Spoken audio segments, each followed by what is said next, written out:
Hello students, आज आपका atomic structure का लेक्चर नंबर 5, जिसमें हम आपको quantum numbers, Schrodinger wave equation और साथ ही साथ हम उसमें डे ब्रॉगली इक्वेशन का रिवीजन बताएंगे, जो मैंने अभी इससे पिछले लेक्चर में पढ़ाया था। डे ब्रॉगली इक्वेशन यानी कि उन्होंने किसके लिए दिया था? Dual nature of electron. और डुअल नेचर ऑफ इलेक्ट्रॉन की अगर हम बात करें तो डुअल नेचर ऑफ इलेक्ट्रॉन क्या कहता है कि जिस तरीके से लाइट जो है वो वेव और पार्टिकल की तरह बिहेव करती है, यानी कि जो लाइट होती है सनलाइट, वो किसकी तरह? वेव और पार्टिकल की तरह बिहेव करती है। अगर हम पार्टिकल नेचर देखें तो उसमें आइंस्टीन का energy mass relation equal to mc² लगता है, और वहीं पे अगर वेव लाइट देखें तो उसमें जो एनर्जी है वो h के बराबर होती है। दोनों को इक्वेट करते हैं तो हमें जो फार्मूला मिलता है वो मिलता है लैम्डा इक्वल टू h/mc। क्या मिलता है हमें? लैम्डा इक्वल टू h/mc, और यहाँ पे m क्या है? मास ऑफ इलेक्ट्रॉन, और c क्या है? Speed of light. ठीक है, स्पीड ऑफ लाइट। और यहाँ पे h क्या है? Planck's constant. साथ ही साथ जो आपका लैम्डा है इसको हम वेवलेंथ कहते हैं। तो ये तो बात इन्होंने किसके लिए बताई कि फोटोन के लिए था, बट इलेक्ट्रॉन का डुअल नेचर हम पढ़ रहे हैं, तो इलेक्ट्रॉन के डुअल नेचर के लिए हमें ये पता होना चाहिए कि आपको ये पता होना चाहिए इलेक्ट्रॉन का डुअल नेचर। तो उसमें आपको ये जानना बहुत जरूरी है कि इलेक्ट्रॉन के डुअल नेचर के लिए हम मान लेते हैं इलेक्ट्रॉन की स्पीड, हमेशा याद रखिए, लाइट की स्पीड से कम होती है। कितनी मान लेते हैं? Small v। तो जहां c आप देखते हैं वहां पे हमने v कर दिया। ठीक है, तो लैम्डा इक्वल टू h/mb, ये डे ब्रॉगली इक्वेशन बना था। और इस नीचे वाले पोर्शन को, जिसको हम बोलते हैं मास इनटू वेलोसिटी, ठीक है, क्या बोलते हैं? मास इनटू वेलोसिटी, यानी कि द्रव्यमान गुणे वेग। इसको हम नाम क्या देते हैं? संवेग। संवेग को हम बोलते हैं मोमेंटम। क्या कहते हैं? मोमेंटम। तो m into v equal to क्या होता है? संवेग। और संवेग को हम लोग नाम क्या देते हैं? मोमेंटम का नाम देते हैं। ठीक है, तो ये चीजें आपकी यहाँ तक मैंने बताई थी। अब इसमें थोड़ा सा डेविसन एंड जर्मन, ठीक है, डेविसन एंड जर्मर ने इनके इस इक्वेशन को, डेविसन एंड जर्मर, ठीक है, ये दो लोग थे जिन्होंने इनके एक्सपेरिमेंटली वेरीफाइड किया। ठीक है, मतलब इनका जो इक्वेशन था एक्सपेरिमेंटली वेरीफाइड किया गया डेविसन एंड जर्मर द्वारा। इन्होंने क्या किया कि मान लो आपके पास इलेक्ट्रॉन है और उस इलेक्ट्रॉन को v वोल्टेज से या v पोटेंशियल से एक्सेलरेट करा दिया। कितने पोटेंशियल से? v विभव से इन्होंने एक्सेलरेट करा दिया, यानी कि त्वरित करा दिया। तो जो काइनेटिक एनर्जी मिलेगी, और काइनेटिक एनर्जी का मतलब होता है हाफ mv², जैसा कि आप लोगों ने बार बार पढ़ा है। काइनेटिक एनर्जी का मतलब हाफ mv²। तो इन्होंने एक इलेक्ट्रॉन था, उस इलेक्ट्रॉन को v वोल्टेज देकर उसको एक्सेलरेट करा दिया। वोल्टेज मतलब विभव होता है, विभवांतर भी बोल सकते हैं, इसको पोटेंशियल डिफरेंस भी बोलते हैं। तो इन्होंने एक इलेक्ट्रॉन था, भाई हम क्या पढ़ रहे हैं? इलेक्ट्रॉन का डुअल नेचर पढ़ रहे हैं ना। इलेक्ट्रॉन का डुअल नेचर का इन्होंने एक फॉर्मूला निकाला। किसने? डे ब्रॉगली ने। Lambda equal to h/mb। mb को क्या कहते हैं अगर देखें तो? Mass into velocity. ये आपका क्या हो गया? मोमेंटम, यानी कि संवेग। तो डेविसन जर्मर ने इसको एक्सपेरिमेंटली प्रूव किया। ये क्वेश्चन बन सकता है आपका कि एक्सपेरिमेंटली वेरीफाइड किसके द्वारा किया गया था? एक्सपेरिमेंटली वेरीफाइड किसके द्वारा किया गया? तो डेविसन एंड जर्मर द्वारा किया गया था। ठीक है, अच्छा आगे यहाँ पे इन्होंने इलेक्ट्रॉन को v वोल्टेज से एक्सेलरेट किया, तो काइनेटिक एनर्जी का फॉर्मूला मिला हाफ mv²। ये काइनेटिक एनर्जी कहलाती है, इक्वल टू ev। ध्यान दीजिएगा, half mv² equal to ev। ev क्या है? Electron volt. इसको हम क्या कहते हैं, इलेक्ट्रॉन वोल्ट, और ये भी एक तरीके की क्या है, एनर्जी ही है, ठीक है। तो हम इसको मान सकते हैं, इन्होंने क्या किया, डेविसन जर्मर ने इलेक्ट्रॉन को v वोल्ट से एक्सेलरेट किया, तो जो इसकी एनर्जी आई वो गतिज ऊर्जा यानी कि काइनेटिक एनर्जी के बराबर हो गई, और हम इसको उधर भेजते हैं तो यहाँ से mv square equal to 2ev हो गया, ठीक है। mv स्क्वायर इक्वल टू कितना हो गया, 2ev हो गया।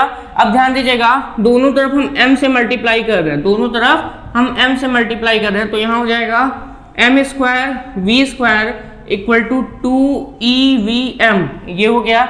आपको पता है कि स्क्वायर लगा है तो हम इसको एक साथ लिख सकते हैं, mv का whole square equal to 2evm, और यहाँ से mv बराबर हो गया अंडर रूट में 2ev, ये v कैपिटल है, स्मॉल m, ये स्मॉल v है वेलोसिटी, और ये कैपिटल v है। यहाँ पे कैपिटल v का मतलब होता है पोटेंशियल, जिस पोटेंशियल से इलेक्ट्रॉन को एक्सीलरेट कराया था किसने, डेविसन एंड जर्मर ने, ठीक है। तो ये mv की वैल्यू आपको मिली, और आपने अभी भी कुछ फार्मूला पढ़ा था जिसको मैं बार बार लिख रहा हूँ, lambda equal to h upon mv, तो इस mv की जगह हम ये वैल्यू पुट कर देते हैं, तो इस mv की जगह हम ये वैल्यू पुट कर दें तो h अपॉन अंडर रूट, ठीक है, ये वैल्यू 2evm, ठीक है, ये वैल्यू हमने कहाँ पे पुट कर दिया, लेमडा की जगह, सॉरी mv की जगह, और mv क्या होता है, मोमेंटम है, मोमेंटम यानी कि अगर हम बात करें मास इनटू वेलोसिटी, द्रव्यमान गुणे वेग, जिसको हम कहते हैं संवेग, तो हमारा एक और फॉर्मूला बन गया, वो बना lambda equal to h upon under root 2 electron का चार्ज, v मतलब वोल्टेज और m मतलब मास ऑफ इलेक्ट्रॉन, ठीक है। ये आपका एक नया फार्मूला बन गया। साथ ही साथ जो यहाँ पर mv equal to under root 2evm था, ये एक्चुअल में क्या है, p है, p मतलब संवेग, तो संवेग का एक और फार्मूला बन गया। ये जो दो फार्मूले आपको दिख रहे हैं जिनको मैंने बॉक्स में किया, इससे रिलेटेड क्वेश्चंस भी आते हैं, आपको क्या कर देगा, पूछ लेगा कैलकुलेट द मोमेंटम या लीनियर मोमेंटम, यानी कि संवेग निकालिए, देखिए संवेग निकालिए जब इलेक्ट्रॉन क्या कर रहा है, इतने वोल्ट से एक्सीलरेट किया जा रहा है, ठीक है। अब इलेक्ट्रॉन का मास आपको सबको पता है, ध्यान दीजिएगा, यहाँ पर आपको ये चीज पता होनी चाहिए, इलेक्ट्रॉन का मास यानी कि m की वैल्यू और इलेक्ट्रॉन पे चार्ज यानी कि E की वैल्यू, अगर E की वैल्यू हम देखें तो आप सभी को पता है E बराबर होता है माइनस में 1.6 इंटू 10 की पावर माइनस 19 कूलम। लेकिन जब भी कभी हम चार्ज रखते हैं, यानी कि जब भी कभी हम आवेश की मात्रा रखते हैं या आवेश का मान रखते हैं इलेक्ट्रॉन का, तो हम साइन नहीं रखते, क्योंकि साइन निगेटिव हम वहाँ पे नहीं रखते, हम सिर्फ उसका मैग्नीट्यूड रखते हैं जिसकी वैल्यू कितनी है 1.6 इंटू 10 की पावर माइनस 19। बस इतना पोर्शन हम इस फॉर्मूले में पुट करेंगे। m है मास ऑफ इलेक्ट्रॉन, और मास ऑफ इलेक्ट्रॉन होता है, इसको हम कहते हैं मास ऑफ इलेक्ट्रॉन। हिंदी में बोले तो इलेक्ट्रॉन का द्रव्यमान, जिसकी वैल्यू होती है 9.1 इंटू 10 की पावर माइनस 31 किलोग्राम। और ये मैं बहुत पहले कई बार भी बता चुका हूँ कि इसकी जो वैल्यू है वो क्या है, किलोग्राम में भी हो सकती है, ग्राम में भी दिया हो सकता है, आपको ग्राम से किलोग्राम में कन्वर्ट करना है, अर्थात MKS सिस्टम यानी कि मीटर किलोग्राम सेकेंड सिस्टम में आपको इसको कन्वर्ट करना होता है, ठीक है। तो ये चीज़ें आपकी हो गई। अगर हम डे ब्रॉगली इक्वेशन को क्या करें, डे ब्रॉगली इक्वेशन को, अब यहाँ से आज का टॉपिक स्टार्ट होता है। ये मैंने आप लोगों को कल इससे पहले के वीडियो लेक्चर में यहाँ तक समझा दिया था, lambda equal to h upon mv, ठीक है। इसके बाद का जितनी पोर्शन मैंने यहाँ से स्टार्ट की, डेविसन एंड जर्मर ने एक्सपेरिमेंटली वेरीफाइड किया, यानी कि प्रायोगिक रूप से इसको सत्यापित किया। किसने किया, डेविसन एंड जर्मर ने। किसके एक्सपेरिमेंट को या किसके इक्वेशन को, डे ब्रॉगली के इक्वेशन को इन्होंने क्या किया, सत्यापित किया। तो ये सारी चीजें जो आप अभी आज के पढ़ रहे हो, ये आज का टॉपिक है, ठीक है। इसमें आप आगे का क्या है कि डे ब्रॉगली के इक्वेशन को अगर हम बोर थ्योरी से एसोसिएट करें, या हम बोर थ्योरी को डे ब्रॉगली वेवलेंथ से एसोसिएट करें, तो यहाँ पर कुछ चीज़ें आपको समझ में आनी चाहिए, समझ में आएंगी भी। डे ब्रॉगली इक्वेशन बहुत ही इंपॉर्टेंट है, क्योंकि इससे रिलेटेड क्वेश्चंस आते हैं और बहुत सिंपल क्वेश्चन होते हैं।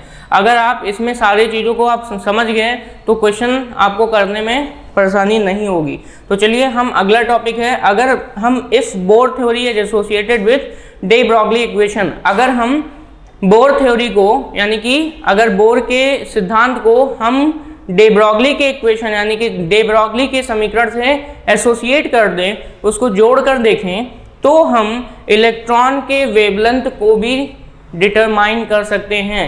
We can determine wavelength of electron. तो इलेक्ट्रॉन का जो वेवलेंथ है यानी कि जो तरंगदैर्घ्य है उसको भी हम क्या कर सकते हैं, डिटरमाइन कर सकते हैं किसी भी बोहर ऑर्बिट में, यानी कि किसी भी अगर देखें तो बोर के कक्षा में यानी कि कोष में। इसके लिए आपको ये पता होना चाहिए कि लैम्डा इक्वल टू होता है, मान लीजिए यहाँ पे 2 पाई आर। 2 पाई आर क्या होता है, बोर की जो ऑर्बिट है वो सर्कुलर है, तो सर्कुलर का सरकमफेरेंस है यानी कि परिधि 2 पाई आर। सर्कल का सरकमफेरेंस यानी कि परिधि की वैल्यू 2 पाई आर होती है, इक्वल टू यहाँ पे n इंटू लेमडा।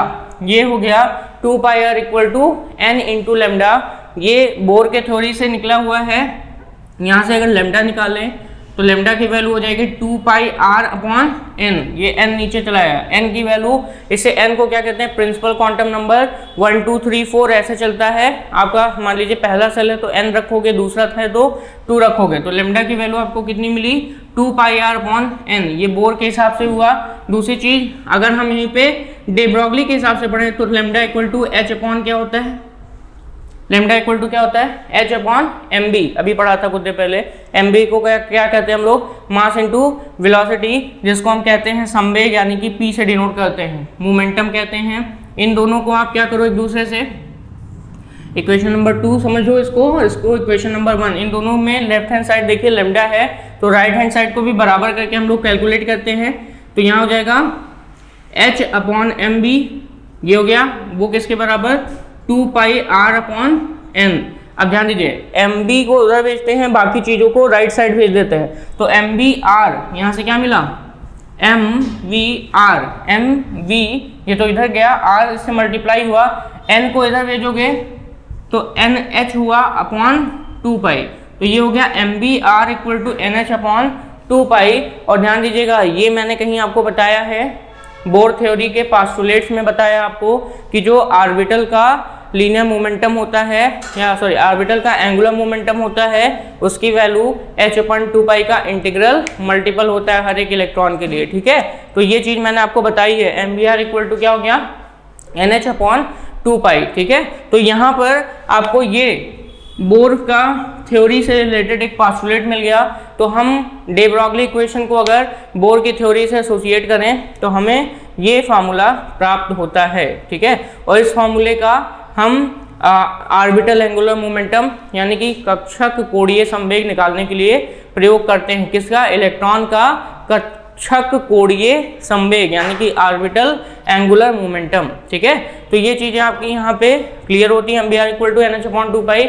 आगे जो आपका है जिसमें हम बात कर सकते हैं डे ब्रॉगली किन किन चीज़ों के लिए अप्लाई करते हैं, ठीक है।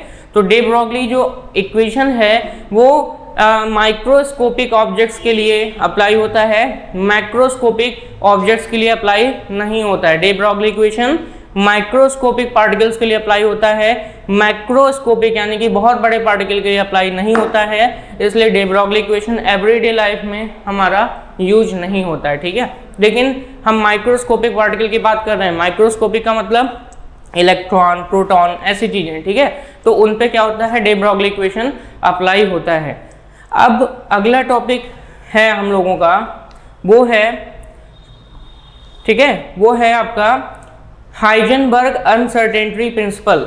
हाइजेनबर्ग्स अनसर्टेनिटी प्रिंसिपल, हाइजेनबर्ग का अनिश्चितता सिद्धांत। ये आपके दो फार्मूले, ये फार्मूला आप जरूर नोट करिएगा, ये मैंने पहले भी बता दिया है। और यहाँ पर ये फार्मूला भी आपको पता होना चाहिए, जहाँ पे लेमडा क्या है, वेवलेंथ है, 2 पाई आर क्या है, जिस सेल की बात करेंगे, जैसे मान लीजिए n है तो n मतलब 1, मान लीजिए n इक्वल टू 1 है तो n इक्वल टू 1 का मतलब पहले सेल, और पहले सेल के लिए रेडियस पहले निकालोगे तो ये रेडियस है, तो 2 पाई आर उस सेल का पूरा दूरी आ जाएगा, यानी कि उस सेल का पूरा परिधि यानी कि सरकमफ्रेंस आपको मिल जाएगा 2 पाई आर से। और उसी के थ्रू आप लेमडा यानी कि वेवलेंथ भी निकाल सकते हो इलेक्ट्रॉन का उस सेल के अंदर, यानी कि उस ऑर्बिट के अंदर। तो चलिए अब आगे बढ़ते हैं। यहाँ पर हम पढ़ने जा रहे हैं Heisenberg's uncertainty principle. Heisenberg's uncertainty principle, Heisenberg का अनिश्चितता सिद्धांत, Heisenberg's uncertainty principle, Heisenberg's uncertainty principle, या इसको हम हिंदी में बोलें तो इसको कहते हैं हाइजेनबर्ग का अनिश्चितता का सिद्धांत, अनिश्चितता का सिद्धांत, हाइजेनबर्ग्स अनसर्टेनिटी प्रिंसिपल। ठीक है, तो ये हो गया आपके हाइजेनबर्ग के अनिश्चितता का सिद्धांत। तो यहाँ पर हम इसके बारे में चलिए पढ़ते हैं। देखिए, ये प्रिंसिपल यानी कि ये सिद्धांत क्या कहता है उस पर थोड़ा सा चर्चा करते हैं। इन्होंने बताया कि किसी एक क्षण पर, जैसे मान लीजिए हम बात करें दूसरे सेकंड पे या किसी भी टाइम पर, एक पर्टिकुलर टाइम है, हम टाइम को बदल नहीं रहे हैं। ठीक है, मान लीजिए हमने बोला मुझे दो वैल्यू चाहिए, कितनी वैल्यू चाहिए, दो वैल्यू चाहिए, और दोनों वैल्यू हमको एक ही टाइम पे चाहिए। ठीक है, तो इनके हिसाब से इन्होंने बोला कि जो इनका जो प्रिंसिपल है सिद्धांत के हिसाब से, तो अकॉर्डिंग टू हाइजेनबर्ग्स अनसर्टेनिटी प्रिंसिपल, मतलब इनके सिद्धांत के अनुसार किसी गिवन मोमेंटम पर, या सॉरी किसी गिवन मोमेंट पर, मोमेंट का मतलब होता है किसी गिवन टाइम पर, अगर हम किसी दो चीज़ों का अध्ययन करना चाहें इलेक्ट्रॉन के, तो वो पॉसिबल नहीं है। इन्होंने बोला कि अगर हम किसी एक इलेक्ट्रॉन का वेलोसिटी या मोमेंटम और पोजीशन का स्टडी करना चाहें तो वो पॉसिबल नहीं है। ठीक है, इट इज इम्पॉसिबल। इन्होंने बताया क्या, इट इज इम्पॉसिबल, क्या इम्पॉसिबल है, टू डिटरमाइन, ठीक है, पोजीशन एंड मोमेंटम, मोमेंटम का मतलब मास इनटू वेलोसिटी, तो यहां से वेलोसिटी भी लिख सकते हैं हम लोग। ठीक है, it is impossible to determine position and momentum of an electron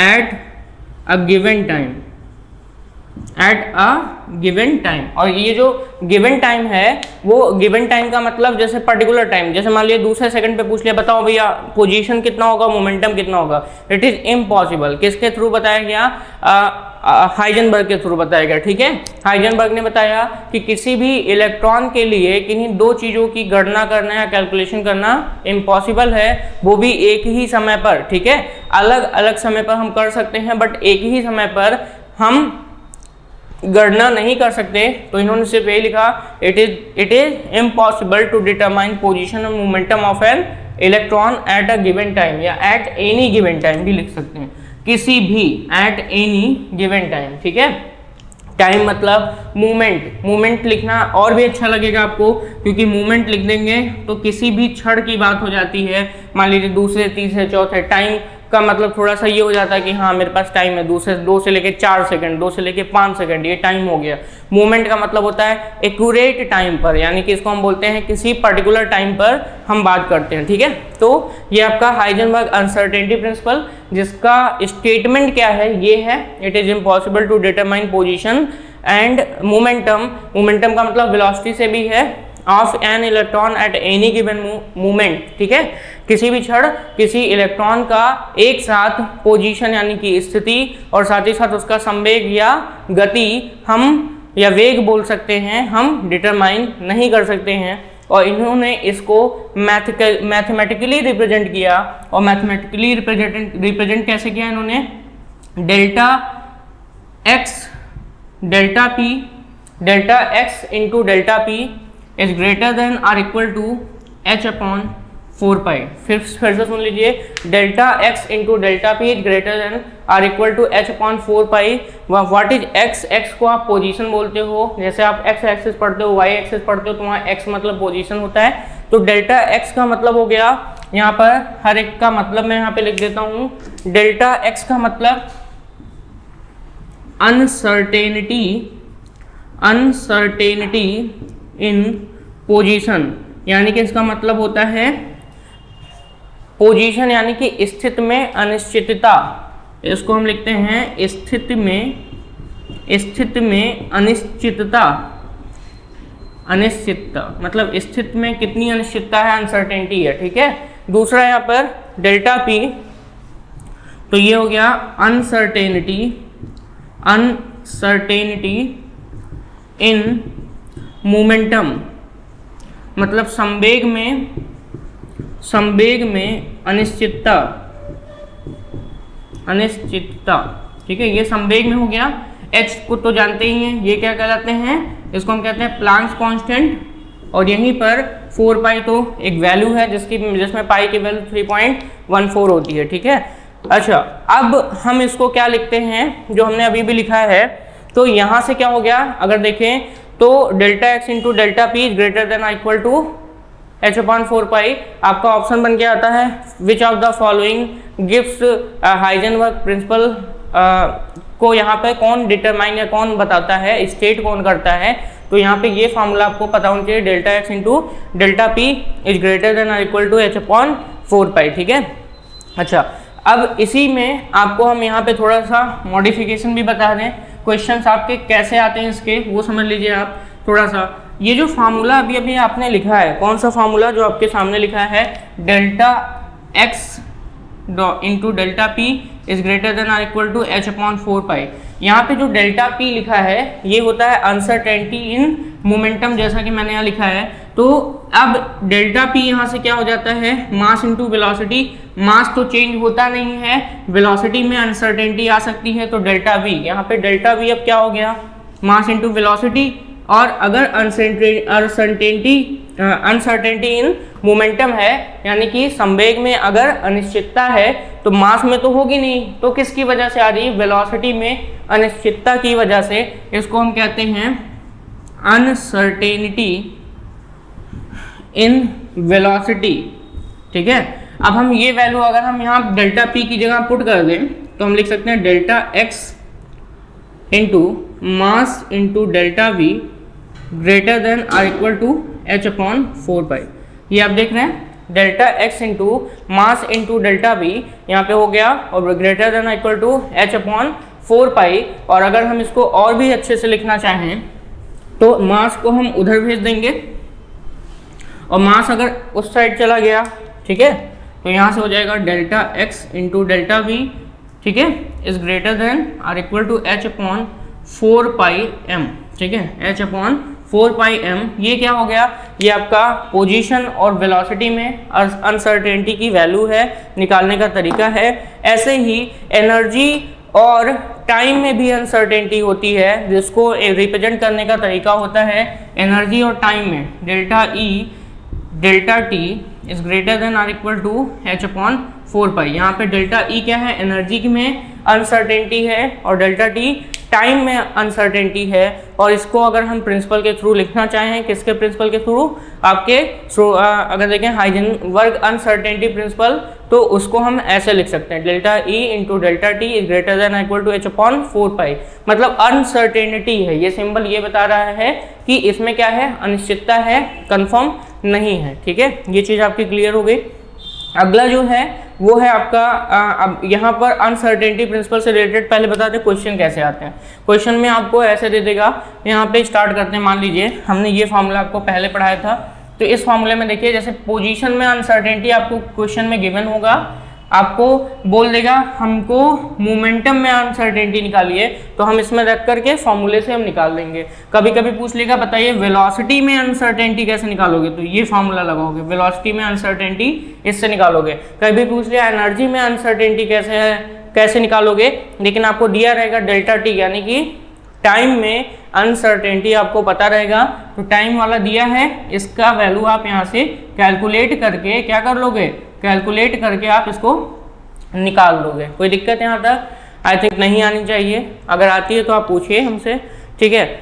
Schrodinger wave equation अगला है, श्रोडिंगर वेव इक्वेशन, यानी कि इसके बाद का जो टॉपिक है वो बहुत ही अच्छा टॉपिक है, और इसी के द्वारा क्वांटम नंबर्स की भी उत्पत्ति होती है। इन्हीं के फार्मूले से क्वांटम नंबर्स के बारे में भी हम लोग पढ़ते हैं, ठीक है। इसके बाद हम लोग क्या स्टार्ट करेंगे, क्वांटम नंबर, ठीक है।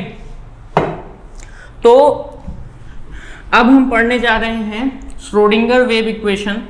और श्रोडिंगर वेव इक्वेशन में कुछ सिंबल्स होते हैं, इन सिंबल्स से कुछ भी क्वेश्चन पूछ लिया जाता है कि इन सिंबल्स को कहते क्या हैं, या श्रोडिंगर वेव इक्वेशन में ऐसा कौन सा सिंबल है जो यूज किया जाता है।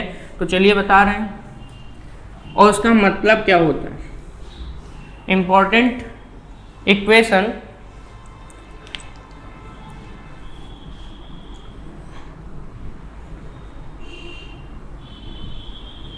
Schrodinger wave equation, Schrodinger wave equation, ठीक है।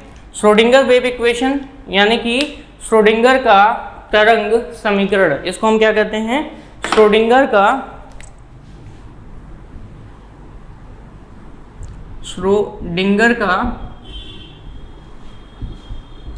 तरंग समीकरण, श्रोडिंगर का कौन सा समीकरण, तरंग समीकरण इसको कहते हैं, ठीक है।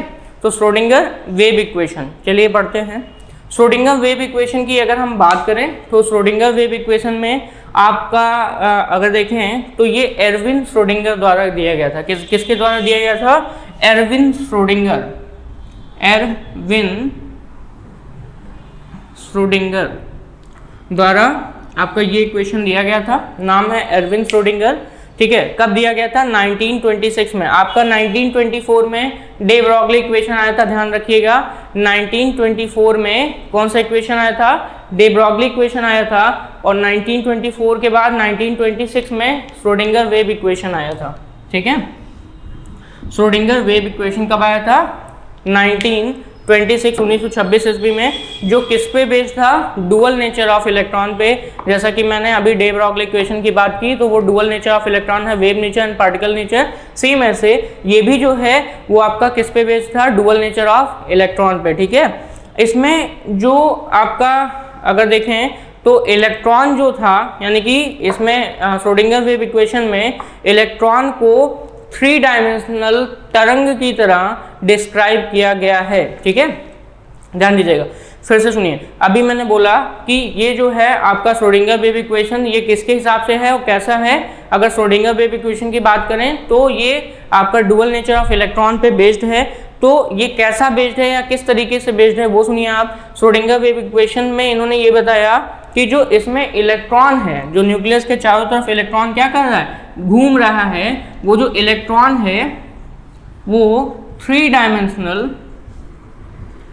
डायमेंशनल वेव यानी कि तरंग की तरह बिहेव करता है। किसकी तरह, 3 डायमेंशनल वेव यानी कि तरंग की तरह बिहेव करता है। और ये जो 3 डायमेंशनल वेव है वो किसमें, इलेक्ट्रिक फील्ड में, इन इलेक्ट्रिक फील्ड यानी कि वैद्युत क्षेत्र में। किसके वैद्युत क्षेत्र में, न्यूक्लियस के चारों ओर का जो वैद्युत क्षेत्र होता है, इलेक्ट्रिक फील्ड होता है, उसमें इलेक्ट्रॉन 3 डायमेंशनल वेव में क्या करता है, आपका चलता है। यानी कि इन्होंने इलेक्ट्रॉन को 3 डायमेंशनल वेव की तरह क्या किया, डिस्क्राइब किया। अच्छा, इन्होंने probability of finding N electron at any point around the nucleus के बारे में भी बताया। समझिए, न्यूक्लियस का मतलब नाभिक के चारों तरफ इलेक्ट्रॉन पाए जाने की संभावना होती है। और अगर नाभिक के चारों तरफ जहाँ जहाँ इलेक्ट्रॉन पाए जाते हैं वहाँ पर उनको हम कक्षक कहते हैं, यानी कि ऑर्बिटल कहते हैं, ठीक है। तो इन्होंने श्रोडिंगर वेव इक्वेशन द्वारा नाभिक के चारों तरफ जहाँ जहाँ इलेक्ट्रॉन पाए जाने की संभावना अधिक होती है, यानी कि probability of finding of maximum electron या maximum probability of finding electron, तो इसके बारे में भी बताने में इन्होंने हेल्प किया। मतलब सीधी बोले तो यहाँ पर ऑर्बिटल यानी कि कक्षक बताने में भी इनका बहुत ही बड़ा रोल है। बहुत ही अच्छा इन्होंने मदद किया था। किस इक्वेशन द्वारा, श्रोडिंगर वेव इक्वेशन, यानी कि अपने इस इक्वेशन द्वारा। इनका इक्वेशन क्या है, चलिए बताते हैं हम आपको। श्रोडिंगर का वेव इक्वेशन क्या है, उसमें कौन कौन से सिंबल्स यूज हुए हैं, पढ़ते हैं हम लोग। पहली बात तो अभी बताया, जो इलेक्ट्रॉन है वो 3 डायमेंशनल वेव की तरह डिस्क्राइब किया है इन्होंने इलेक्ट्रॉन को। तो डेल स्क्वायर, ये डेल का सिंबल होता है, डेल स्क्वायर साइन, ये साइन का सिंबल होता है upon X square, plus del square psi upon Y square, plus del square psi upon Z square. ये तो पहली बात तो इनका क्या हो गया, ये थ्री डायमेंशनल हो गया, कितना, 3 डायमेंशनल। और ध्यान दीजिएगा डेल स्क्वायर अगर ऊपर है तो नीचे भी हम क्या करेंगे, डेल से मल्टीप्लाई करेंगे। ये डेल क्या है, अगर देखें जैसे डिफरेंशिएशन हम लोग करते हैं तो डिफरेंशिएशन का ही एक सिंबल है, तो del square psi upon del x square plus del square psi upon del Y square plus del square psi upon del Z square plus 8 pi square m upon h। h का मतलब यहाँ पर h का मतलब अगर हम बात करें तो ये क्या है, h आप जान सकते हैं। h का मतलब यहाँ पर अगर हम बात करें तो ये जो डे ब्रॉगली है उन्हीं से रिलेटेड एक सिंबल है, इसका भी स्क्वायर ब्रैकेट में E माइनस वी। E का मतलब एनर्जी से है, V का मतलब पोटेंशियल है और इसके साथ साइन लगा होता है फिर से, और बराबर कितना लिखते हैं, 0। तो यहाँ पर अगर आप देखें तो del square psi upon del x square plus del square psi upon आपका y square plus del square psi upon del आपका z square plus 8 pi square m upon H square bracket में E माइनस वी और into psi equal to 0। ये पूरा का पूरा अगर आप देखें तो ये श्रोडिंगर वेव इक्वेशन है। और इस श्रोडिंगर वेव इक्वेशन को आप ऐसे ही पूछा जाता है आपसे, या तो इसको थोड़ा सा शार्ट फॉर्म में पूछ लिया जाता है। जो h है मैंने आपको बताया था प्लैंक्स कांस्टेंट कहते हैं, जैसा कि मैं बार बार बोल रहा हूँ, h को क्या बोलते हैं, प्लैंक्स कांस्टेंट, जिसकी वैल्यू 6.6 इंटू 10⁻34 जूल सेकंड होता है। कितना होता है, h की वैल्यू 6.6 इंटू 10⁻34 जूल सेकंड होता है। एक्स वाई जेड क्या है, कोऑर्डिनेट्स हैं, और कोऑर्डिनेट्स मैंने बोला या श्रोडिंगर ने भी बताया था आपको कि श्रोडिंगर के इक्वेशन द्वारा ये पता चला कि जो इलेक्ट्रॉन है उसको डिस्क्राइब उन्होंने कैसे किया था, 3 डायमेंशनल वेव की तरह। और 3 डायमेंशनल में 3 डायमेंशन की बात की गई है कोऑर्डिनेट्स की, एक्स की, वाई की और जेड की, ठीक है। और साथ ही साथ m क्या है, मास ऑफ इलेक्ट्रॉन, आपका h क्या है, प्लैंक्स कांस्टेंट, आपका E क्या है, कैपिटल E जहाँ पे दिख रहा है वो टोटल एनर्जी है। कैपिटल E क्या है यहाँ पर, कैपिटल E जो है वो है, सारे सिंबल के बारे में आपको पता होना चाहिए। कैपिटल E क्या है, टोटल एनर्जी अर्थात कुल ऊर्जा इलेक्ट्रॉन की।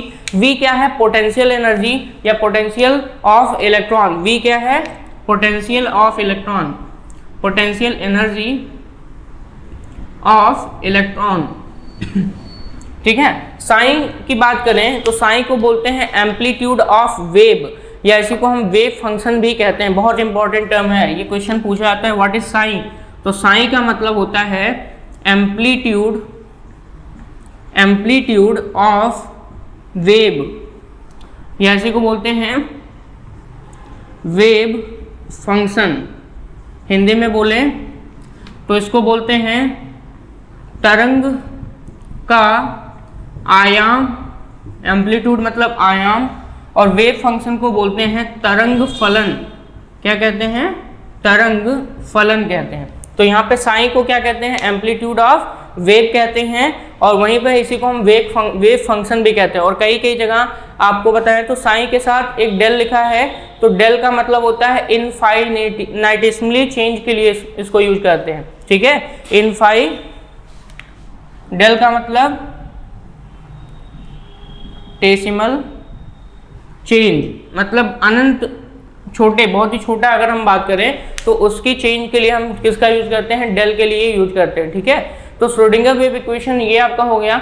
श्रोडिंगर वेव इक्वेशन को थोड़ा सा और मॉडिफाई करके सिंपल फॉर्म में भी लिख सकते हैं। वो क्या है, आप ये सारी चीज़ें तो पढ़ लिए हैं, फिर से मैं एक बार बता दूं। यहाँ पे E क्या है, टोटल एनर्जी, H क्या है, प्लैंक्स कांस्टेंट, M क्या है, मास ऑफ इलेक्ट्रॉन, V क्या है, पोटेंशियल एनर्जी ऑफ इलेक्ट्रॉन, ठीक है। और यहाँ पे अगर हम साइन की बात करें तो साइन को क्या कहते हैं, एम्पलीट्यूड ऑफ वेव यानी कि तरंग का आयाम, और वेव फंक्शन यानी कि तरंग फलन कहते हैं। जो डेल है इस डेल को क्या कहते हैं, इनफाइनाइटेसिमल चेंज, ठीक है। अब अगला इसी फॉर्मूले को थोड़ा सा मॉडिफाई कर सकते हैं। कुछ चीज़ें यहाँ पर आपको क्या दिख रही हैं, कॉमन दिख रही हैं, तो उनको हम क्या कर सकते हैं, अलग से हम लिख सकते हैं। क्या क्या लिख सकते हैं, ध्यान दीजिए। यहाँ पर ये जो आपका del square upon del x square, ठीक है, और del square upon del Y square और del square upon del Z square है, तो इसमें से हम साइन को कॉमन कर सकते हैं। तो अगर साइन कॉमन हो जाएगा तो बचेगा क्या, ये उल्टा मैं क्या बना रहा हूँ, ये उल्टा सिंबल किसका बना रहा हूँ, ट्राइंगल का, और इसके ऊपर स्क्वायर लगा रहा हूँ क्योंकि यहाँ पर del square upon del x square है, ऐसे करके। तो ये आपका हम मॉडिफाई कर रहे हैं, साथ ही साथ इसके क्या आएगा, साइन आएगा।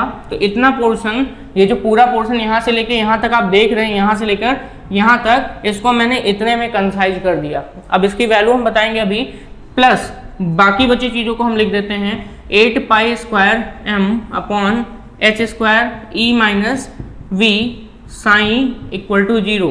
तो ये हो गया आपका।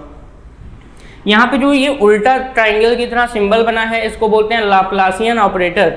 इसको हम क्या कहते हैं, इसको हम कहते हैं लाप्लासियन ऑपरेटर। क्या कहते हैं, लाप्लासियन ऑपरेटर। ठीक है, ये आप ध्यान रखिएगा। डेल का जो उल्टा सिंबल है इसको हम क्या कहते हैं, लाप्लासियन ऑपरेटर कहते हैं। और जो डेल स्क्वायर है इसकी वैल्यू कितनी आई है, तो देख लेते हैं, हम लोग बता देते हैं आपको कि डेल स्क्वायर की वैल्यू कितनी है। तो ये साइड में बता रहे हैं, जो डेल उल्टा अगर देखें तो ये जो आपके पास ऐसे लिखा है, इसकी वैल्यू क्या है, ध्यान दीजिएगा। इसकी वैल्यू है ये del x square, del Y square और डेल जेड स्क्वायर। ये जो आप देख रहे हो ये किसकी वैल्यू है, जो आपका ये जो लाप्लासियन ऑपरेटर के ऊपर स्क्वायर लगा है इसकी वैल्यू। यहाँ पर साइन को तो हमने कॉमन ले लिया है, तो साइन कॉमन लेने पर हमारे पास del square del x square plus del square del Y square plus del square del Z square बचेगा। यही आपका क्या है, लाप्लासियन ऑपरेटर को हमने लिख दिया जिसके ऊपर हमने स्क्वायर लगा दिया। ठीक है, ये श्रोडिंगर वेव ने ही दिया था, इसलिए इसको श्रोडिंगर वेव इक्वेशन इसको भी कहते हैं। ये जो आपका है ये भी श्रोडिंगर वेव इक्वेशन है और ये भी श्रोडिंगर वेव इक्वेशन है। कंफ्यूज नहीं होना है, बस इतना पता होना चाहिए कि ये जो सिंबल है ट्रायंगल का उल्टा वाला, ये लाप्लासियन ऑपरेटर है। ठीक है, अच्छा यहाँ पर जो लेमडा है वो मैंने अभी बात की, लेमडा नहीं, साइन की बात कर रहे हैं। तो साइन को हम बोलते हैं एम्पलीट्यूड ऑफ इलेक्ट्रॉन वेव, यानी कि इसको हम बोलते हैं जो आपका साइन है उसको हम क्या बोलते हैं, एम्पलीट्यूड ऑफ इलेक्ट्रॉन वेव, अर्थात इसको हम कहते हैं कि इलेक्ट्रॉन तरंग का क्या है, आयाम है। दूसरी चीज जो साइन स्क्वायर है, आपको दो चीजें दी जाती हैं, एक साइन है और आपके साथ एक साइन का स्क्वायर होता है, इसके ऊपर स्क्वायर, इसको क्या कहते हैं, या इसका मतलब क्या होता है, साइन स्क्वायर का मतलब होता है कि around the nucleus. Sine square ये बताता है कि कहाँ पर इलेक्ट्रॉन पाए जाने की संभावना अधिक है, यानी कि ऑर्बिटल कहाँ पर पाए जाते हैं। तो psi square represents the maximum finding of electron या probability of maximum electron around the nucleus. ये किसके द्वारा पता चलता है, साइन स्क्वायर के द्वारा पता चलता है।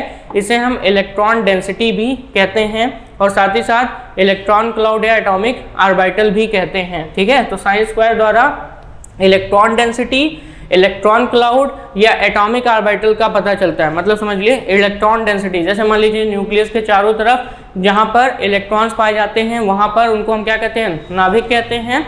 और नाभिक के चारों तरफ जहां पर इलेक्ट्रॉन पाए जाते हैं उनको हम कक्षक कहते हैं। कक्षक का मतलब एटॉमिक ऑर्बिटल या परमाणु कक्षक। ठीक है, और ऐसे ही सेम टू सेम उसका एक और नाम है जिसको हम इलेक्ट्रॉन क्लाउड कहते हैं और इलेक्ट्रॉन डेंसिटी कहते हैं। मतलब इलेक्ट्रॉन की डेंसिटी का मतलब क्या होता है भाई, डेंसिटी का मतलब होता है अगर घनत्व की बात करें तो इलेक्ट्रॉन ज़्यादा कहाँ पाया जाएगा, जहाँ घनत्व ज़्यादा होगा। तो इलेक्ट्रॉन की डेंसिटी को भी रिप्रेजेंट करता है कौन, साइन स्क्वायर। इलेक्ट्रॉन क्लाउड यानी कि इलेक्ट्रॉन का एक बादल तरीके से समझ लो, बादल मतलब एक सघन टाइप का स्ट्रक्चर होता है। तो क्लाउड का मतलब, इलेक्ट्रॉन क्लाउड का मतलब जिसके आसपास इलेक्ट्रॉन बहुत ही सघन हो, ठीक है, या बहुत ही ज़्यादा हो। और दूसरा इसके बाद अगला जो है वो है क्या, आपका एटॉमिक ऑर्बिटल को भी बताता है। तो साइन स्क्वायर का मतलब तीन चीज़ें हुई और तीनों का मतलब एक ही है, इलेक्ट्रॉन डेंसिटी। ठीक है, अगला क्या है, एटॉमिक ऑर्बिटल और इलेक्ट्रॉन क्लाउड, कहीं पे भी बोल दे तो एटॉमिक ऑर्बिटल यानी कि परमाणु कक्षक। ठीक है, इलेक्ट्रॉन डेंसिटी मतलब इलेक्ट्रॉन का घनत्व बताता है और इलेक्ट्रॉन क्लाउड मतलब इलेक्ट्रॉन की संख्या यानी कि बादलों की तरह जो स्ट्रक्चर होता है उसके बारे में भी ये बताता है। कौन, साइन स्क्वायर। ठीक है, अच्छा अब यहाँ पर सबसे इंपॉर्टेंट एडवांटेज क्या है श्रोडिंगर वेव इक्वेशन का, यानी कि श्रोडिंगर का तरंग समीकरण का, वो ये है कि श्रोडिंगर वेव इक्वेशन द्वारा हम क्वांटम नंबर्स के बारे में आसानी से हमको जानकारी मिल जाती है। ठीक है, जो श्रोडिंगर वेव इक्वेशन है इसके द्वारा हमको सेट ऑफ नंबर यानी कि क्वांटम नंबर्स के बारे में भी कुछ सॉल्यूशन यानी कि जानकारी मिलती है। इसलिए अब हमारा अगला टॉपिक जो आता है वो है क्वांटम नंबर। ठीक है। अगला टॉपिक हमारा क्या है, क्वांटम नंबर। तो श्रोडिंगर वेव इक्वेशन आपको समझ में आ गया, ठीक है। श्रोडिंगर वेव इक्वेशन श्रोडिंगर का तरंग समीकरण, ठीक है। और श्रोडिंगर का तरंग समीकरण अगर देखा जाए तो दो मेन चीजें हैं, वो क्या चीजें हैं, श्रोडिंगर का तरंग समीकरण उसके लिए क्या है, दो मेन चीजों के लिए बनाया गया। सबसे पहली बात तो ये समझिए कि एटॉमिक ऑर्बिटल को बताने में हेल्प करता है, दूसरी चीज क्वांटम नंबर्स के सोल्यूशन यानी कि क्वांटम नंबर्स बताने में भी मदद करता है। कौन, श्रोडिंगर वेव इक्वेशन, ठीक है। और साथ ही साथ यहाँ पर ये किस पर बेस्ड है, डे ब्रॉगली इक्वेशन पर। कब दिया गया, 1926 में। इक्वेशन अगर आप सामने देखें तो del square X psi upon del x square plus del square psi upon del Y square plus del square psi upon del Z square, फिर प्लस करके कितना है 8 pi square M upon H square, bracket में E minus V equal to 0, ठीक है। अच्छा, यहाँ पर E क्या है, टोटल एनर्जी है यानी कि कुल ऊर्जा है, V क्या है, पोटेंशियल एनर्जी ऑफ इलेक्ट्रॉन है, H क्या है, प्लैंक्स कांस्टेंट, जिसकी वैल्यू आपको कई बार बता चुका हूँ, अगेन बता रहा हूँ, मैं बार बार इसलिए बोलता हूँ ताकि जितनी बार आप मुझसे सुनो वो वैल्यू आपको याद हो जाए। 6.6 इंटू 10⁻34 जूल सेकेंड। अगर इसको अर्ग में कन्वर्ट करके लिखोगे, अर्ग सेकेंड, तो 10⁻27 होगा, ठीक है। 6.6 इंटू 10⁻27 अर्ग सेकेंड हो जाएगा। तो ये चीज़ें आपको क्लियर हुई। जहाँ पर मैंने लाप्लासियन ऑपरेटर लिखा है तो उल्टा सिंबल ट्राइंगल का बना हुआ है, उल्टा सिंबल किसका, ट्राइंगल का बना हुआ है, और इसको हम लाप्लासियन ऑपरेटर कहते हैं। तो लाप्लासियन ऑपरेटर के ऊपर स्क्वायर लगा है, फिर साइन लिखा है, फिर बाकी 8 पाई स्क्वायर से चीज़ें लिखी गई हैं। तो दोनों इक्वेशन श्रोडिंगर वेव इक्वेशन का ही है, ठीक है, यानी कि दोनों श्रोडिंगर का तरंग समीकरण ही है। और यहाँ पर अगर हम बात करें कि इससे हमें साइन और साइन स्क्वायर का क्या मतलब पता चलता है, तो साइन का मतलब ये आप ध्यान में रखिए, इसको वेव फंक्शन कहते हैं, यानी कि तरंग फलन कहते हैं। वेव फंक्शन यानी कि एम्पलीट्यूड ऑफ वेव कहते हैं, ठीक है। और जो साइन स्क्वायर है, this show the probability of finding of maximum electron in any given area, this is known as atomic orbital, ठीक है। इसको हम क्या कहते हैं, साइन का स्क्वायर जो है वो एटॉमिक ऑर्बिटल को रिप्रेजेंट करने में मदद करता है, और साथ ही साथ इलेक्ट्रॉन क्लाउड या इलेक्ट्रॉन डेंसिटी के बारे में भी आपको जानकारी देता है। इलेक्ट्रॉन क्लाउड, इलेक्ट्रॉन डेंसिटी या एटॉमिक ऑर्बिटल, तीनों चीज़ें एक ही हैं, तो आप इसमें कंफ्यूज नहीं होइएगा, ठीक है। आगे आपका इसके बाद जो अगला टॉपिक है वो है क्वांटम नंबर्स। चलिए हम लोग अगले टॉपिक में मूव करते हैं। अब क्वांटम नंबर यानी कि क्वांटम संख्याएं। तो क्वांटम नंबर्स यानी कि क्वांटम संख्या की बात करें अगर, तो क्वांटम संख्याएं आपकी मुख्यतः कितनी होती हैं, आपकी क्वांटम संख्याएं मुख्यतः 4 होती हैं, या 4 होती हैं यानी कि 4 इन नंबर्स। एक है आपका प्रिंसिपल क्वांटम नंबर जिसको स्मॉल n से डिनोट करते हैं। एक है आपका एजीमुथल क्वांटम नंबर जिसको दिगंशी क्वांटम संख्या भी कहते हैं। दिगंशी क्वांटम संख्या इसको स्मॉल l से डिनोट करते हैं। एक है आपका मैग्नेटिक क्वांटम नंबर, ठीक है, जिसको हम किससे लिखते हैं, स्मॉल m से लिखते हैं, चुंबकीय क्वांटम संख्या बोलते हैं। और एक है आपका स्पिन क्वांटम नंबर जिसको हम किससे लिखते हैं, स्पिन क्वांटम नंबर को हम किससे लिखते हैं, आपको स्मॉल s से लिखते हैं, और ये आपका चक्कर क्वांटम संख्या बताता है, ठीक है। तो चलिए हम स्टार्ट करते हैं क्वांटम नंबर्स की, ठीक है। तो अगर हम क्वांटम नंबर की बात करें तो किसी भी क्वांटम नंबर में अगर हम किसी ऑर्बिटल की बात करनी चाहें, अगर हमें क्वांटम नंबर मतलब क्वांटम संख्या, ठीक है, किससे निकला, श्रोडिंगर वेव इक्वेशन द्वारा हमको प्राप्त हुआ।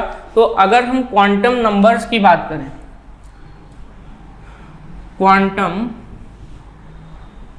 नंबर्स जिसको हम क्या कहते हैं, क्वांटम संख्याएं कितनी होती है, मुख्यतः 4 होती हैं। अभी हम इस पर डिस्कस करेंगे।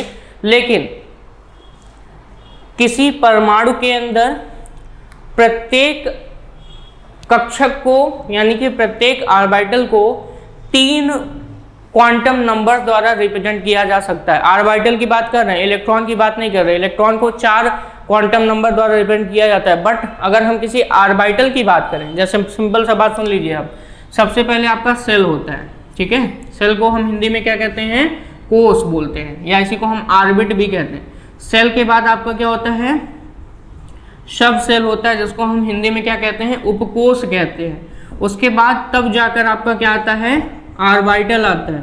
ऑर्बिटल को हम कक्षक कहते हैं, परमाणु कक्षक यानी कि एटॉमिक ऑर्बिटल बोलते हैं। और इसके बाद तब ऑर्बिटल में क्या आता है, इलेक्ट्रॉन आता है। ठीक है, तो इलेक्ट्रॉन आता है।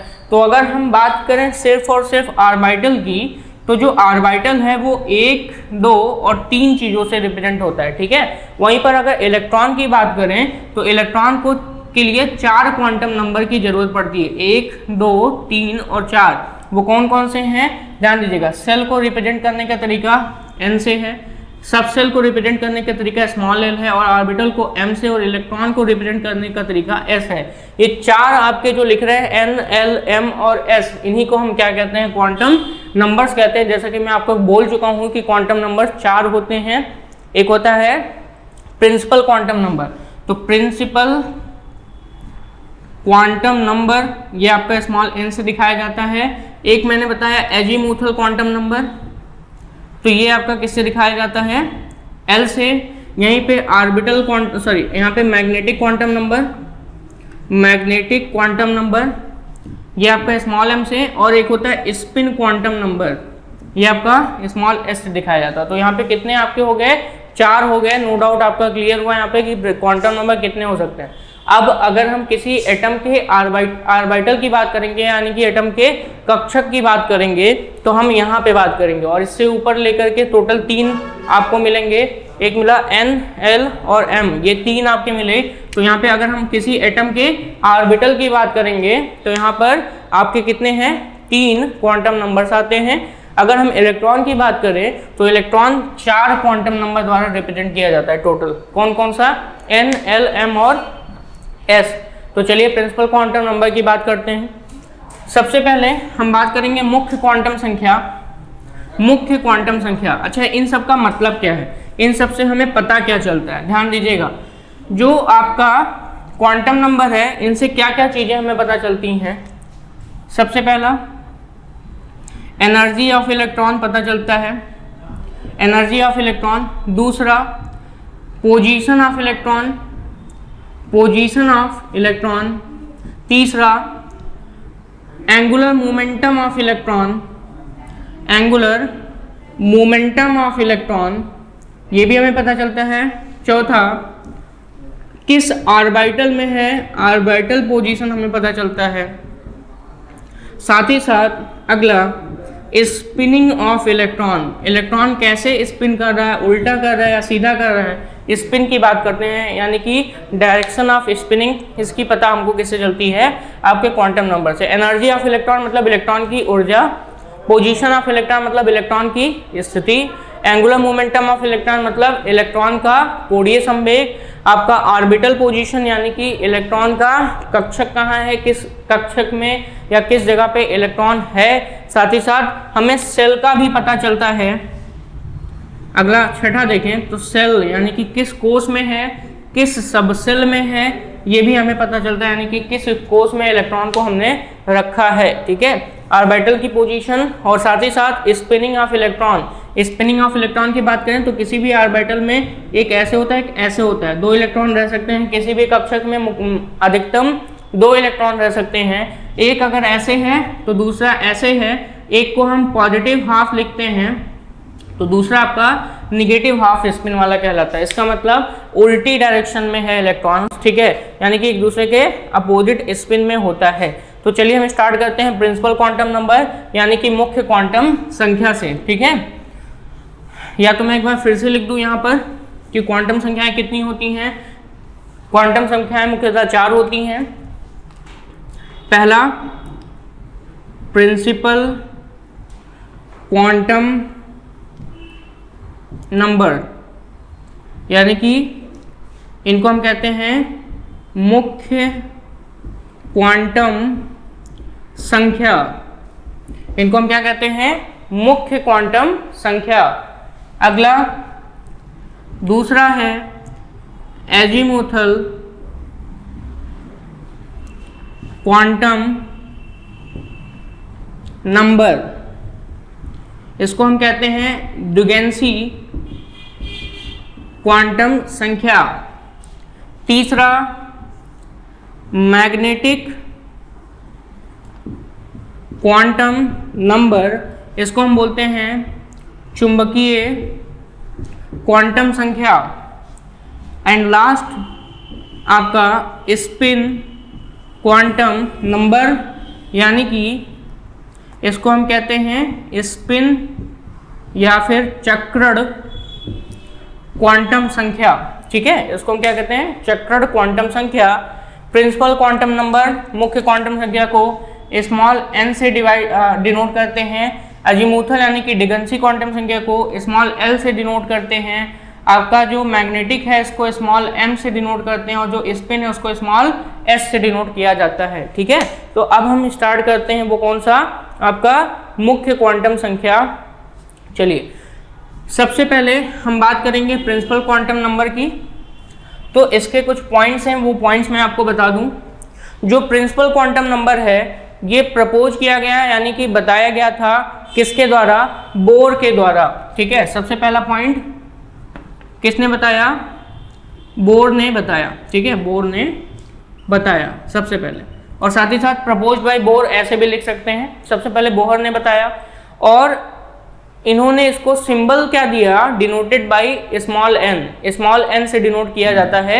ये आपको पहले से पता है, प्रिंसिपल क्वांटम नंबर मतलब सेल की बात करते हैं। सेल मतलब ऑर्बिट की बात करते हैं, यानी कि इलेक्ट्रॉन किस ऑर्बिट में है। ठीक है, दूसरी चीज ये बताता है साइज ऑफ एटम्स। ठीक है, ये क्या बताता है? Size of atom. Size of atom भी बताता है, साइज ऑफ एटम बताता है, यानी कि परमाणु का आकार भी बताता है।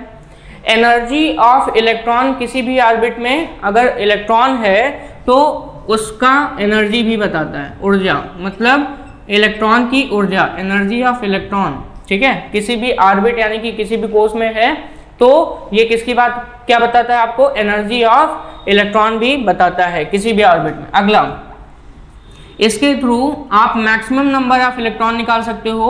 मैक्सिमम नंबर ऑफ इलेक्ट्रॉन्स निकालने का तरीका आपको मैं बता चुका हूं, मैं फिर से एक बार लिखता हूं। 2n² होता है किसी भी ऑर्बिट में। किसके लिए?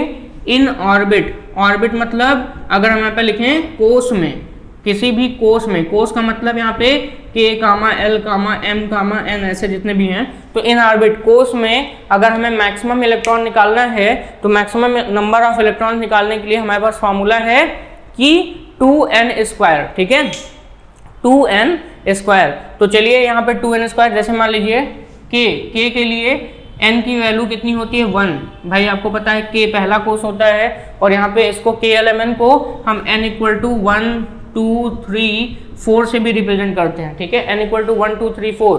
तो k अगर n की इक्वल टू 1 है तो यहाँ से फार्मूले में रखेंगे 2 × 1 का स्क्वायर इक्वल टू कितना आएगा? 2 आएगा।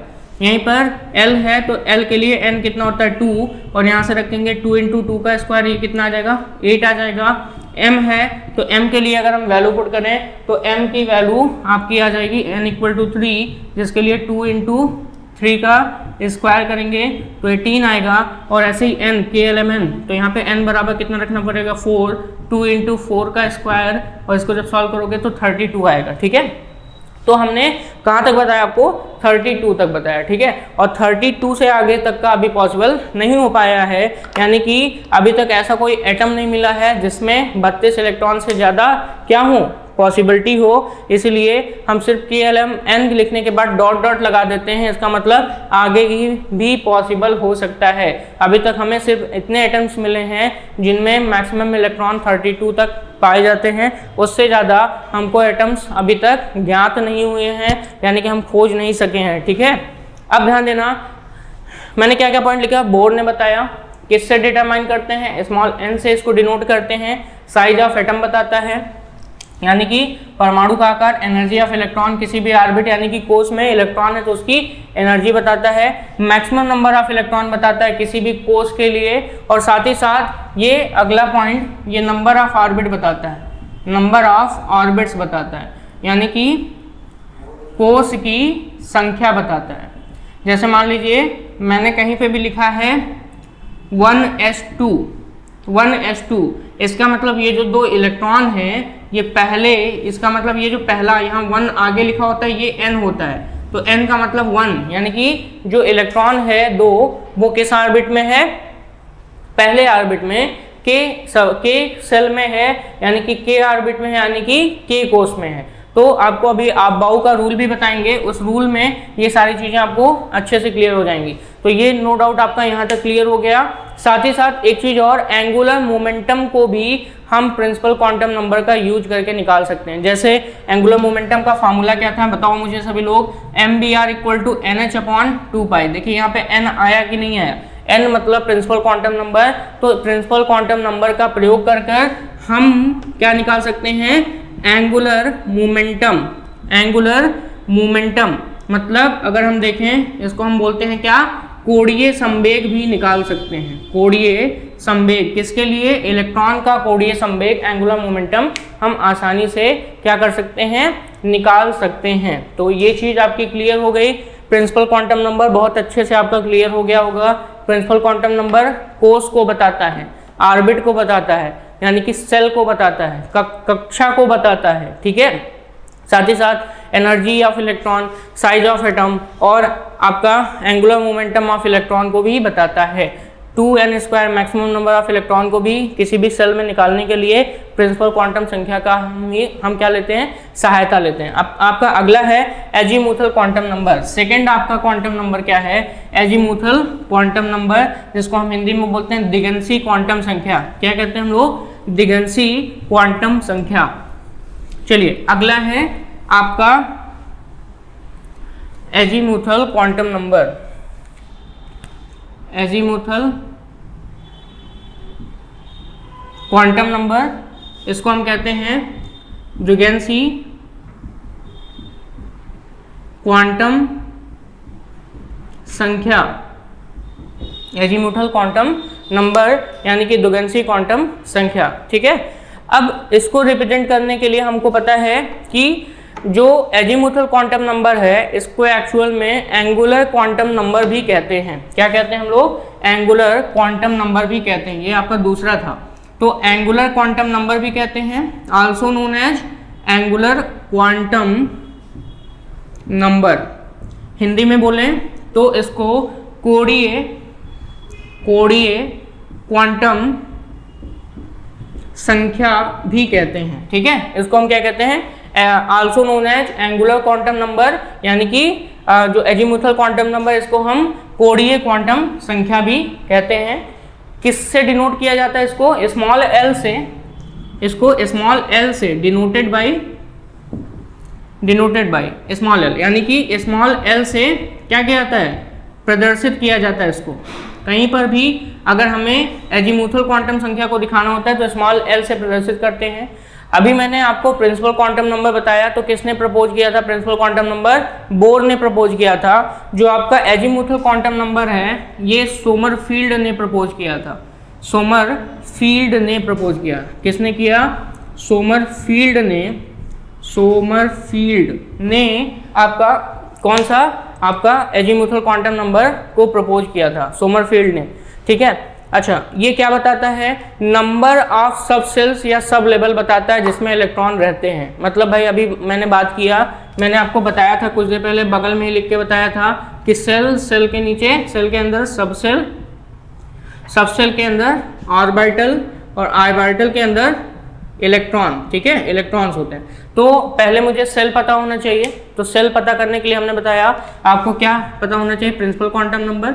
वहीं पे सब सेल के लिए आपका एजीमुथल, ऑर्बिटल के लिए स्मॉल m यानी कि मैग्नेटिक, और इलेक्ट्रॉन्स के स्पिन के लिए आपको s यानी कि आपका जो स्पिन क्वांटम नंबर है वो आपको ज्ञात होना चाहिए, पता होना चाहिए, ठीक है।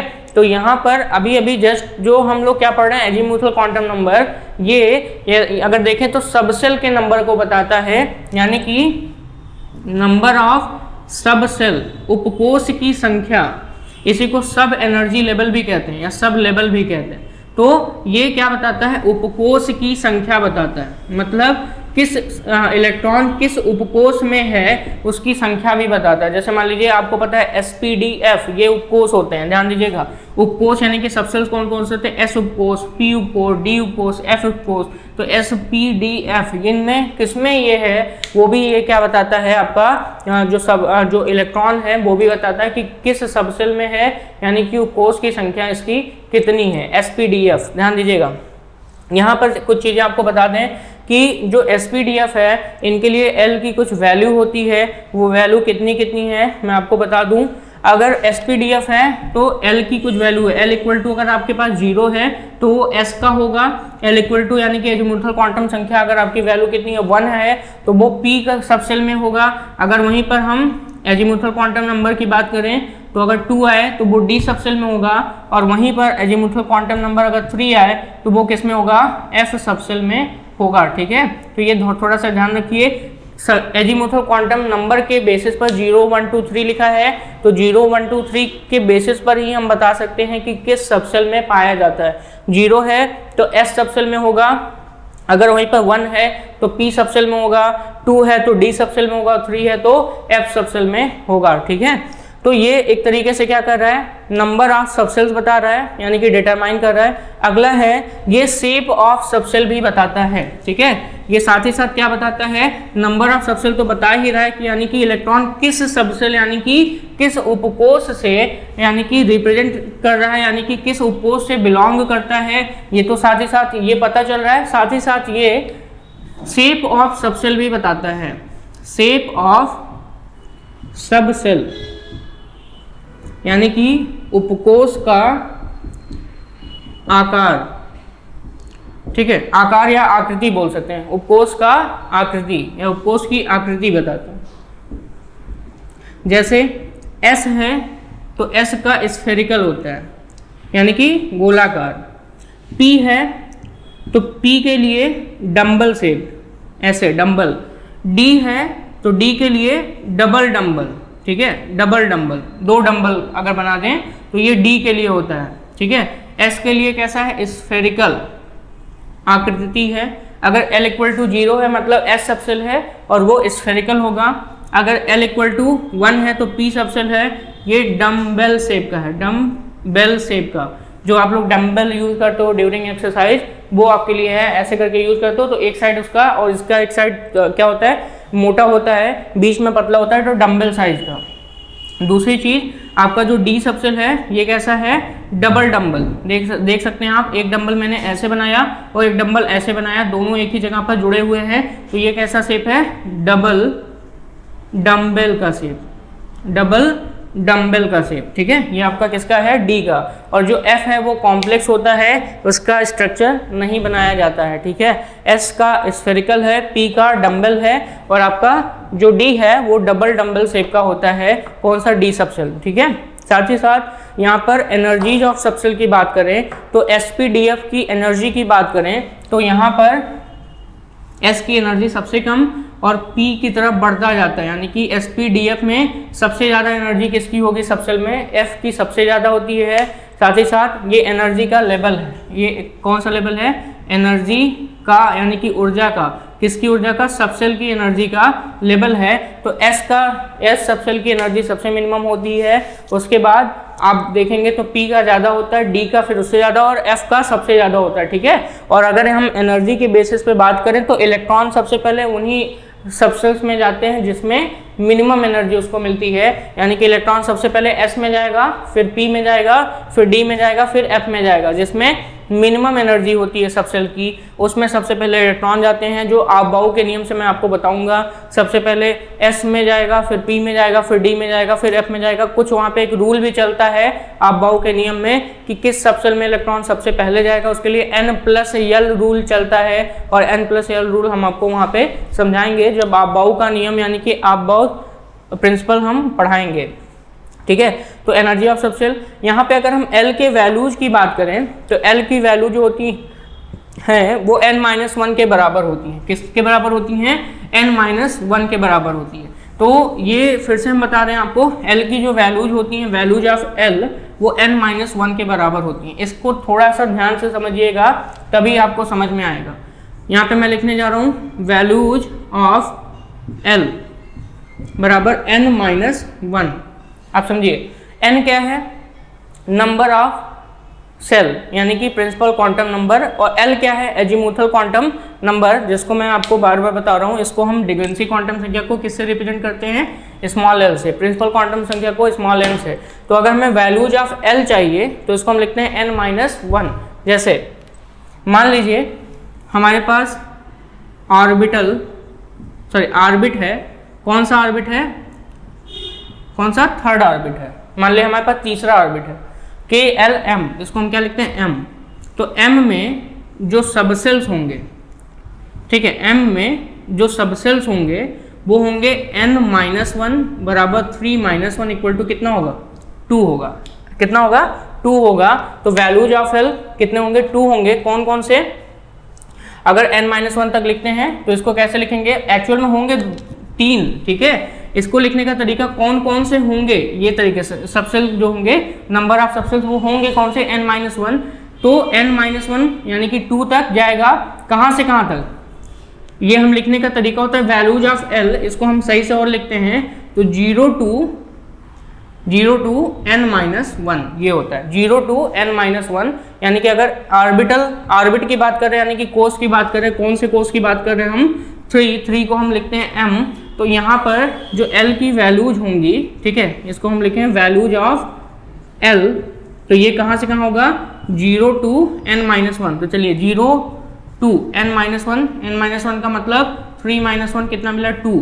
तो 0 टू 2 होगा, और इसको हम लिख सकते हैं 0, 1, 2 ये हो गया। तो यानी कि इसमें S होगा, इसमें P होगा और इसमें D होगा। ध्यान दीजिएगा। तो SPD ये 3 आपके जो सबसेल्स आए हैं, ये 3 जो सबसेल्स आपको मिल रहे हैं, ये 3 सबसेल्स किसमें होंगे, ऑर्बिट 3 में। चाहे आप चेक भी कर सकते हो, मैं यहाँ पे बताने भी आपको जा रहा हूँ कि कैसे ये पॉसिबल है। जैसे मान लीजिए आपने K लिखा, तो K इक्वल टू होता है n इक्वल टू 1, और इसमें सिर्फ एक सबसेल होता है, वो कौन है, S, ठीक है। यहीं पे आपने L लिखा, तो L के लिए n इक्वल टू 2, इसमें S कामा P 2 सबसेल होते हैं। L इक्वल K, L के बाद M आएगा, M को अगर आप लिखोगे तो n इक्वल टू 3, इसमें S कामा P कामा D 3 सबसेल होते हैं। इसके बाद n की बात करें तो n इक्वल टू 4, इसमें S कामा P कामा D कामा F ये 4 सबसेल होते हैं, ठीक है। तो वैसे ही आप देखिए इस फॉर्मूले से हमें वैल्यूज ऑफ L निकालना है, तो L का यानी कि द्विघांसी क्वांटम संख्या की अगर वैल्यू चाहिए तो 0 से n माइनस 1 तक होता है। तो 0 किसको रिप्रेजेंट कर रहा है, S को रिप्रेजेंट कर रहा है। n माइनस 1 जितना उसका ऑर्बिट की वैल्यू होगी 3 है, तो इसको हम लिखेंगे 3 माइनस 1, हमें कितना मिला, 2। तो 0 से 2 तक है, बीच में 1 आएगा, तो 0, 1, 2। 1 किसको रिप्रेजेंट करता है, आपका P को रिप्रेजेंट करता है, P सबसेल को। 2 किसको करता है, D को। मान लीजिए यहीं पे 4 है, तो 4 के लिए हम लिख सकते हैं, अगर यहीं पे मान लीजिए 4 आ गया, तो 4 किसका होता है, KLMN का होता है, और यहाँ पे हो जाएगा 4 माइनस 1, और 4 माइनस 1 कितना हो जाता है, आपका 3 हो जाएगा। तो 0 टू 3, यानी कि अगर हम देखें तो 0, 1, 2 और कामा 3, और 3 भी किसको, F को रिप्रेजेंट करता है। यानी कि अगर ऑर्बिट यानी कि कोस कौन सा है, 4 वाला, यानी कि M, तो देखिए N है अगर तो 4 होगा, और SPDF यानी कि 4 आपको सबसेल दिख रहे हैं, और वही सबसेल मैंने यहाँ पे भी लिखा है 0 से n माइनस 1, यानी कि 0, 1, 2, 3। 0 का मतलब S, 1 का मतलब P, 2 का मतलब D और 3 का मतलब F। तो आपने यहाँ से क्लियर कर लिया, आप समझ गए। शेप ऑफ सबसेल आपको बता दिया, S कैसा होता है, स्फेरिकल होता है। वहीं पर आपका S अगर कैसा स्फेरिकल है, दूसरा क्या है आपका जो P है वो कैसा है, डम्बल है, D कैसा है, डबल डम्बल है, और वहीं पर F अगर की बात करें, स्मॉल f, तो वो कॉम्प्लेक्स होता है, ठीक है। अब यहीं पर एजीमुथल क्वांटम नंबर आपका कुछ और भी चीज़ें रिप्रेजेंट करता है। वो कौन कौन सी चीज़ें एजीमुथल क्वांटम नंबर द्वारा रिप्रेजेंट की जाती हैं, आपको हम यहाँ पे क्लियर करते हैं, ठीक है। तो एजीमुथल क्वांटम नंबर आपकी कुछ और चीज़ें भी रिप्रेजेंट करता है, जैसे ऑर्बिटल एंगुलर मोमेंटम। क्या बताता है, ऑर्बिटल एंगुलर मोमेंटम। इससे पहले मैंने एंगुलर मोमेंटम लिखा था, ध्यान दीजिएगा, mvr इक्वल टू NH/2π। अब मैं लिखने जा रहा हूँ ऑर्बिटल एंगुलर मोमेंटम। ये किसके द्वारा पता चलता है, इसको बोलते हैं कक्षक कोणीय संवेग। ये किसके द्वारा पता चलता है आपको, ऑर्बिटल एंगुलर मोमेंटम, ये एजीमुथल क्वांटम संख्या द्वारा पता चलता है। तो चलिए यहाँ पे हम इसको लिखते हैं azimuthal quantum number orbital angular momentum. चलिए यहाँ पे इसका जो फॉर्मूला होता है अगर हम लिखना चाहें तो वो होता है आपका h/2π√L के बराबर होता है। h/2π√L के बराबर होता है। ये किसका है? आपका ऑर्बिटल एंगुलर मोमेंटम है जिसकी वैल्यू h/2π√L के बराबर होता है। ये चीज़ आप ध्यान रखिएगा। L क्या है यहाँ पर? एजीमुथल क्वांटम संख्या है जिसके द्वारा ऑर्बिटल एंगुलर मोमेंटम निकाल सकते हैं। जैसे मान लीजिए S बोल लिया, S का ऑर्बिटल एंगुलर मोमेंटम निकालो तो यहाँ पर हम L की जगह 0 रखेंगे। वहीं पे अगर पूछ लिया P का ऑर्बिटल एंगुलर मोमेंटम निकालो तो उसके लिए हम क्या रखेंगे? L की जगह 1 रखेंगे और वैल्यू को कैलकुलेट करेंगे। तो ये आपका ऑर्बिटल एंगुलर मोमेंटम हो गया। अच्छा, किसी भी सबसेल में मैक्सिमम नंबर ऑफ इलेक्ट्रॉन निकालने का भी एक क्या है? फार्मूला है। किसी भी सबसेल में मैक्सिमम नंबर ऑफ इलेक्ट्रॉन्स निकालने के लिए आपको अगर देखें तो एक फार्मूला है 2n+1 2l+1 ये फार्मूला होता है। जहां पे 2l क्या है? ध्यान दीजिए, 2l+1 ये बताता है number of orbital in any shell, number of orbital in any shell, any subshell ये बताता है number of orbital in any subshell. मतलब किसी भी सब सेल में कितने ऑर्बिटल होते हैं ये कौन बताता है? 2l+1 और उसमें इनटू मैंने किया है 2 और ये जो 2 है ये 2 इलेक्ट्रॉन को हमने इसमें मल्टीप्लाई किया है। क्यों? क्योंकि एक ऑर्बिटल में सिर्फ कितने इलेक्ट्रॉन्स हो सकते हैं? 2 मैक्सिमम इलेक्ट्रॉन्स आते हैं एक ऑर्बिटल में। तो जितने ऑर्बिटल हमको मिलेंगे उसमें 2 से गुणा कर देंगे तो हमें सब सेल में क्या पता चल जाएगा? इलेक्ट्रॉन की संख्या। जैसे मान लीजिए हमारे पास पहली बात S सबसेल है, P सबसेल है, D सबसेल है और कौन सा सबसेल है? F सबसेल है। ठीक है, ये मैं यहाँ पे क्या लिख रहा हूँ? सबसेल लिख रहा हूँ, यानी कि उपकोष लिख रहा हूँ। ये क्या है? उपकोष हैं। उपकोष में कितने ऑर्बिटल हैं इनको निकालने का तरीका आपको फार्मूला पता होना चाहिए। 2l+1 ये फार्मूला है। ये फार्मूला क्या बताता है? ऑर्बिटल की संख्या यानी कि कक्षक के बारे में बताता है कितने कक्षक हैं। तो S के लिए L कितना होता है? 0, 2 × 0+1 ये आ जाएगा 1। तो इसमें कितने ऑर्बिटल? S में कितने ऑर्बिटल? 1 होते हैं तो मैंने 1 बना दिया। अब ध्यान दीजिएगा P में निकालेंगे तो P के लिए L जो है यहाँ L की वैल्यू लिख रहे हैं 0, 1, 2 and 3 ये वैल्यू लिख रहे हैं L की वैल्यू। ठीक है, अब यहाँ पे देखिए P के लिए L की वैल्यू 1 है, वैल्यू पुट करो 2 × 1+1 यानी कि ये जाएगा कितना? 3 आ जाएगा। तो यहाँ पर P के लिए कितने ऑर्बिटल बनाए हमने? 3 ऑर्बिटल। P सबसेल में कितने ऑर्बिटल मिले? ये ऑर्बिटल्स हैं, ये ऑर्बिटल्स यानी कि कक्षक बता रहे हैं। और यहाँ पे ये ऑर्बिटल की संख्या बताते हैं। ये क्या बता रहे हैं? नंबर ऑफ ऑर्बिटल बता रहे हैं, नंबर ऑफ ऑर्बिटल यानी कि कक्षक की संख्या यहाँ से पता चल रही है। कहाँ से? 2l+1 से। तो देखिए S में 1 ऑर्बिटल मिला, P में 3 ऑर्बिटल, ऐसे D में निकालेंगे तो 2 × 2 यानी कि L की जगह मैंने 2 रखा +1 बराबर कितना मिला? 5। और ऐसे ही F में निकालेंगे 2 × 3+1 यानी कि हमको कितना मिलेगा? 3 × 2 = 6 +1 यानी कि 7। तो यहाँ से पता क्या चला? S सबसेल में 1 ऑर्बिटल होता है, P में 3 होते हैं, D में 5 होते हैं और F में कितना होता है? 7। तो यहाँ पे आपका D है, D में हम कितने बनाएंगे? 5, 1 2 3 4 5। और ऐसे ही F में कितने बनाएंगे हम लोग? 7, 1 2 3 4 5 6 3 और 3 6 एक साथ। ठीक है, 7 हो गए टोटल। अब हमने बताया कि किसी एक ऑर्बिटल में कितने इलेक्ट्रॉन हो सकते हैं? Maximum 2 electron. तो भाई हमें करना क्या है? हमें इन ऑर्बिटल्स में इलेक्ट्रॉन को फिल करना है। 2 इलेक्ट्रॉन 1 2 3 4 5 6, यहाँ पे 1 2 3 4 5 हुंड के रूल के हिसाब से इसमें इलेक्ट्रॉन को फिल करते हैं। 1 2 3 4 5 6 7 और अब इसको क्या करेंगे? पेयरिंग कराएंगे। पेयरिंग कराने पर आप देखो इलेक्ट्रॉन, इसमें टोटल इलेक्ट्रॉन कितने फिल हुए? 2। इसमें टोटल इलेक्ट्रॉन कितने फिल हुए? 6। इसमें आपके 10 और इसमें कितने हुए? 14। और ये सब वैल्यू जो आ रही हैं वो इसी फार्मूले से आती हैं। ठीक है, जहाँ पर देखिए मैंने बताया 2l+1 का मतलब होता है number of orbital in any subshell. ये 2l+1 है जो यहाँ पे मैं निकाल रहा हूँ। सबसेल में नंबर ऑफ ऑर्बिटल अगर पता चल गए तो उसमें सब में 2 इलेक्ट्रॉन भरने हैं, इसलिए उसमें हम कितने से मल्टीप्लाई कर देते हैं? 2। ये 2 का मतलब होता है हर एक सबसेल में हर एक ऑर्बिटल में कितने इलेक्ट्रॉन? 2 इलेक्ट्रॉन।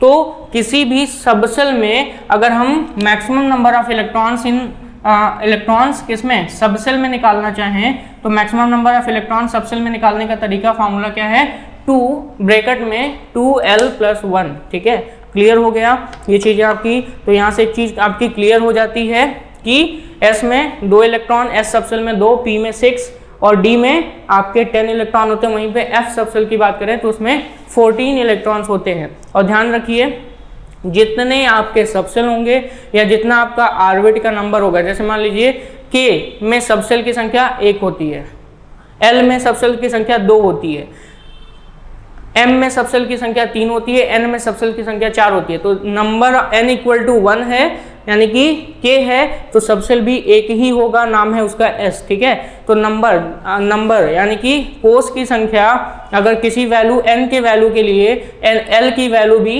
बराबर होती, इक्वल होती है। ठीक है, तो आज आपने क्वांटम नंबर्स के 2 टॉपिक आपने पढ़े, एक प्रिंसिपल क्वांटम नंबर और एक एजीमुथल क्वांटम नंबर। अगला टॉपिक जो है मैग्नेटिक क्वांटम नंबर और साथ ही साथ आपका स्पिन क्वांटम नंबर, आगे आपका हुन्स रूल, अबाउ रूल, ये सारी चीज़ें आपको नेक्स्ट वीडियो में प्रोवाइड कराएंगे। Thank you so much.